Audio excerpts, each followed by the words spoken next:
61 na lang. Itsura ng mga ano. Bisa. Bisa talo. Siguro na mga Meron pala. dito, Bert. Ay, O ano? parang naiwan. Ay, isa dyan, bali-bali ng liig. Kaya bagsak na yan. Sel.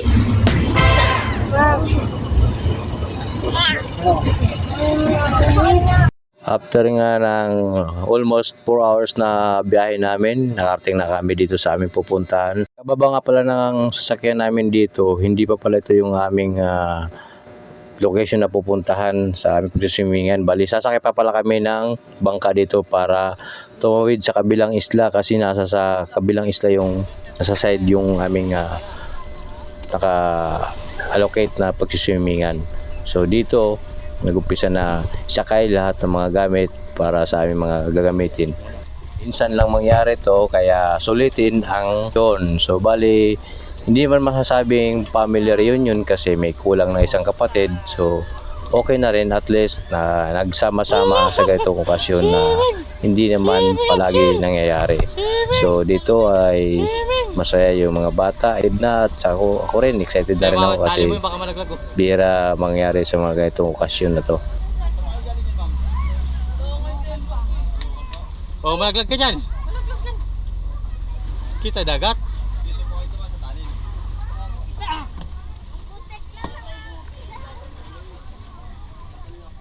Logi ako to, wala kuha sa akin ah.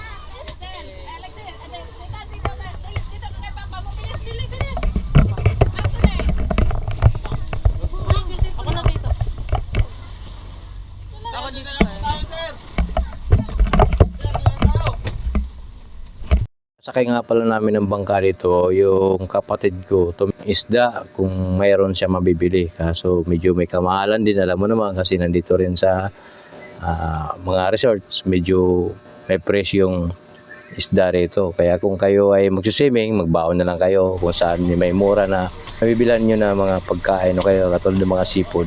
Kasi hindi kami nakapagdala gawa nga nung wala ng time dahil galing din ako sa trabaho tsaka yung kapatid ko galing din sa kanyang trabaho. So dito pinagtyagaan na lang namin kung ano yung mayroon na madadala. Pero kung pagkain lang naman na pag-uusapan, hindi naman mawawala yung ibang pagkain na dala namin.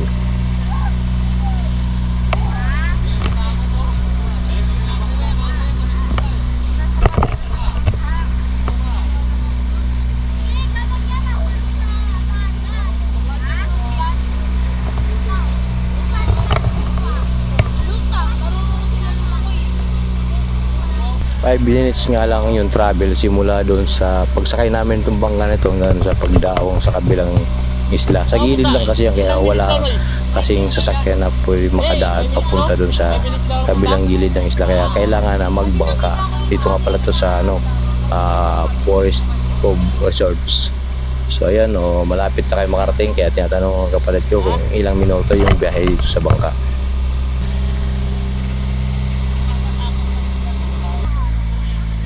Diyan ka lang maliligo, bawal ka lumabas kasi malalim na to. Ano yung ano na yan, diyan ka lang maliligo. Pero malalim na yan. May hanggaran lang kasi yan. Kita yung tubig ilalim ano ba to? Linaw. Yan, sakay ka dyan kaya Ay, dyan baka sa loob. Hindi siya resort. Beach walk. Beach resort.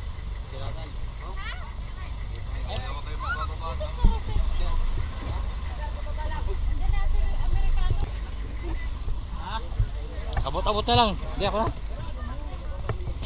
Madulas pala ng chinilas ka.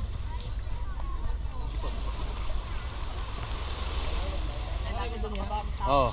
Hi guys, welcome to my vlog. Hoy! Wala pa! Hoy! Sel!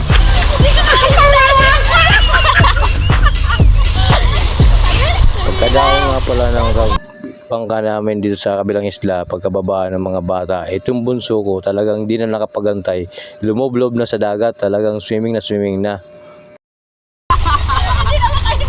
Lumoblob agad Swimming na eh. Ano yun pa? Sa atin? Ayan. Okay nga pala yung mga nag-assist dito sa bangka kasi talagang binibitbit nila yung mga dala nyo. Hindi sila humingi ng kahit ano. Nasa iyo kung ano yung bigay mo, pagkain man o pera. Nasa iyo kung gusto mo silang bigyan. Kasi talagang ano Ay, sila nakasako na yun, no? tinatawag na hospitality talaga kasi talagang hindi sila napapabaya. So dito hinakot na yung mga gamit papunta doon sa cottage na narentahan ng kapatid ko dito. So medyo marami kami dito lahat So, may swimming pool doon na. nasa 25 person ata kami mahigit kasama yung driver na inarkila namin na sasakyan.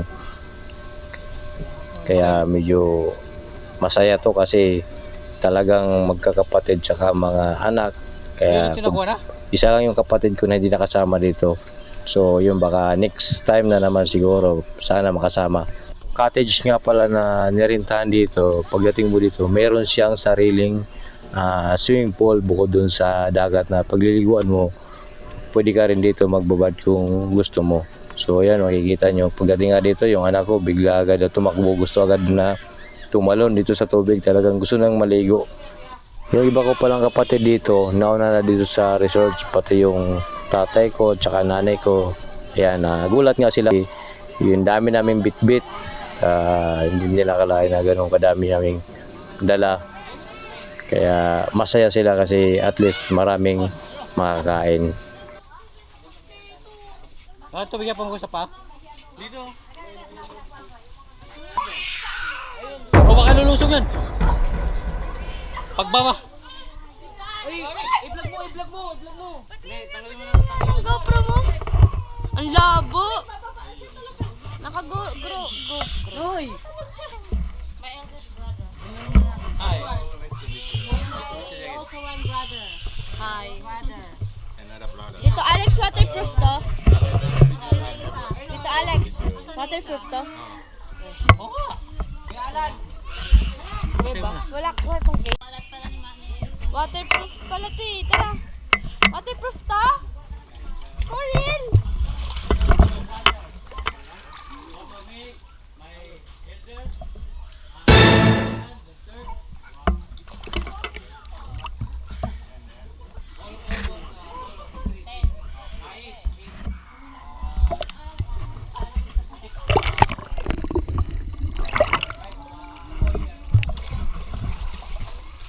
Waterproof ka!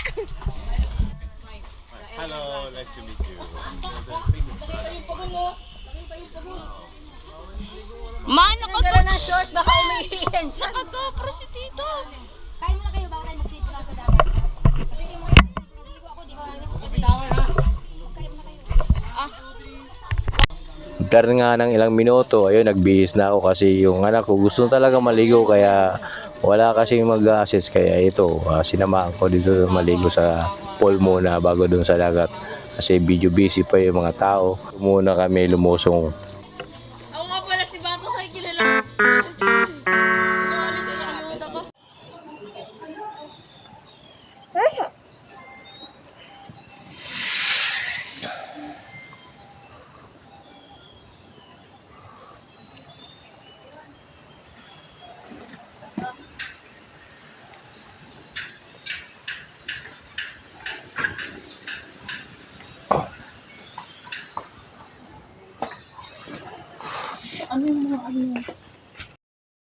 Inalungkat namin mga dala, ayan nandiyan sa sako. Singkamas saka saging yan, saka may mangga, sari-sari yan. Kaya medyo madami talaga yung nadala namin. At least hindi kami magugutom. Ayan, nagtatanong yung kapatid ko kung ano yung laman, saka saan galing daw namin kinuha yan. So, maraming salamat naman at na-appreciate mo yung dala namin na pagkain kahit na ito lang yung aming naiambag sa ganitong okasyon. So dito nga tatanong kami kung anong oras kami lulusong ng dagat o magluluto pa kasi may dala-dala din kami na ihawi ng manok. So dito nga nauna na sila mag water activity. Ayan, sumakay sila sa banana boat ang tawag nila ata dyan. Basta yun na yun. Yun, nag-enjoy naman yung mga sa mga kapatid ko sa mga bata.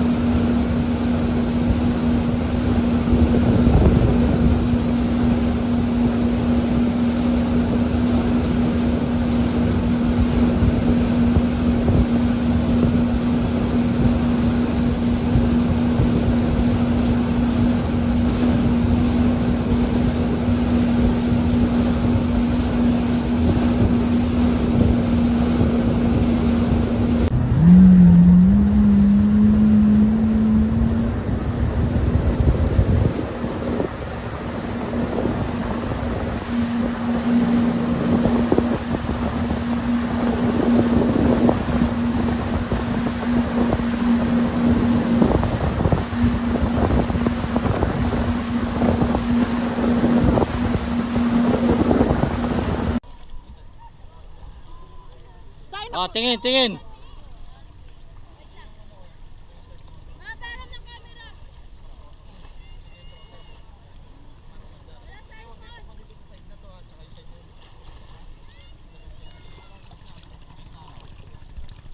Dito naman ay try din sila mag jet ski. Ayun ang tawag, kung di ako nagkakamali, yan ba yung jet ski? Yung anak ko tsaka yung pamangking ko. Yung una-munang susubok. Hindi ko nga inaasahan na makakasampa nga rin ako dyan kasi nga Malaglag talaga kalahating iPhone mo. oras lang yung time na Alalahanin mo binigay na parang dyan motor sa yan. pag-arkila nila. So yun, nagsimula na kasi medyo palubog ng araw dito. First time na nila din ma-experience yung ganitong activity water. Kahit ako, nagulat din ako kasi hindi ko inaasahan na makaka-experience din ako sa ganitong activity dito sa dagat kasi medyo may kamahalan nga yung ganitong sasakyan dito, hindi natin afford. So yun, medyo napagbigyan tayo kaya samantalahin natin yung pagkakataon. Leave muna tayo sa ating trabaho kasi paminsan-minsan lang to, kaya samantalahin natin habang bata pa, kaya pa mag-travel, kaya pang pumunta sa ibang lugar at maka-experience tayo sa buhay natin na kasayahan. Shoutout nga pala yung mga taga Samar dyan, mga waray nun, maupay nga aga iyo tanan, maupay nga kulop. Kung ano man ang iyo oras nga panoodin nga akong mga video, damo salamat. Diyan naman sa Bicol, Maray Naga Banggi, Maray na Udto, sa inyong gabos. Salamat sa mga nanonood sa mga video ko. So dito, bumalik na nga yung anak ko tsaka yung pinsan ko. Bali, pinagbigyan kami. Itatry ko nga daw mag jet ski. Ito, tatry natin kasi di pa naman tayo nakasubok nito. First time lang din. So yun yung anak ko nga pala, iyak na iyak, gusto nga pala sumama pero hindi po pwede, kaya picture na lang siya dyan sa ibabaw. So yun, sama ko nga pala yung misis ko dito. Trinay namin sumakay dito, maka-experience man lang. Yung GoPro ate, ganyan mo tayo. Habang nakasakay ka, ganyan mo tayo. Para kita si kuya. Ganyan mo tayo. Para kita si kuya. Yan. Ganyan? Kapit sa banda. Baliktad. Pagba. Yan. Yan.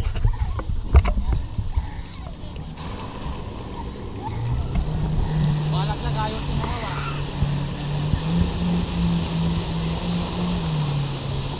Nagtubo na pag iyan. Alex, nahihilo ako.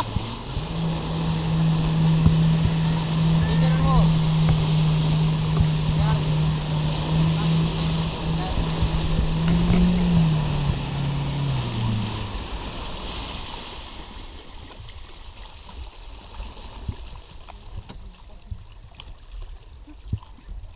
Hindi kinakabahan. Alis mo kami. Yung anak ko biyak. Ay, bilisan mo na kasi. Ah. Kabila.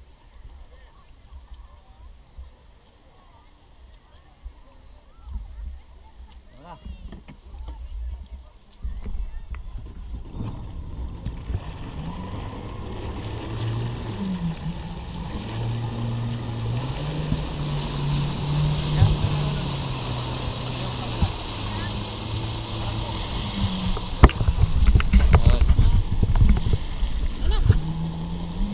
Yakap mo konti para magkita tayo.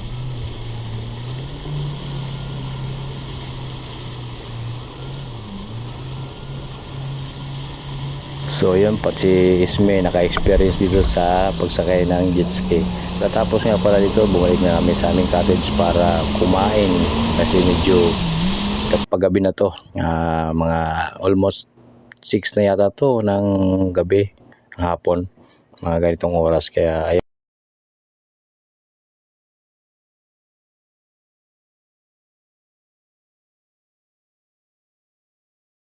Prepare na nga pala dito para makakain ng lahat kasi medyo gutom na. Ito na yung aming salo-salo sa hapagkainan. So yung nakaupo na yan sa harap, yan yung pala yung may celebration na graduation. Tsaka yung naghihiwa na yan, yan birthday nga pala yan kaso belated na, kaya pinagsabay-sabay na siguro dito sa aming okasyon na ginanap. At least naging masaya naman ang buong pamilya. Shoutout nga pala kay Mina sa kapatid ko na siya yung tuloy ng plano dito sa ganito okasyon na pinag-usapan namin na medyo matagal na itong pinag-usapan namin. Let's it! Happy! Hindi na naging drawing. Yun nga lang, may kulang ng isang kapatid, hindi nakasipot. So, siguro next time na lang ulit kung mayroon pang pagkakataon na ganito na mangyari para talagang sulit yung saya. Shoutout nga pala kay Alex, kay Tokayo na anak ni Tia Rosa sa naging driver nila kapatid ko tsaka ng nanay ko dun sa kabilang band. Yung part 2, mayroon pa itong part 2, mahaba yung video.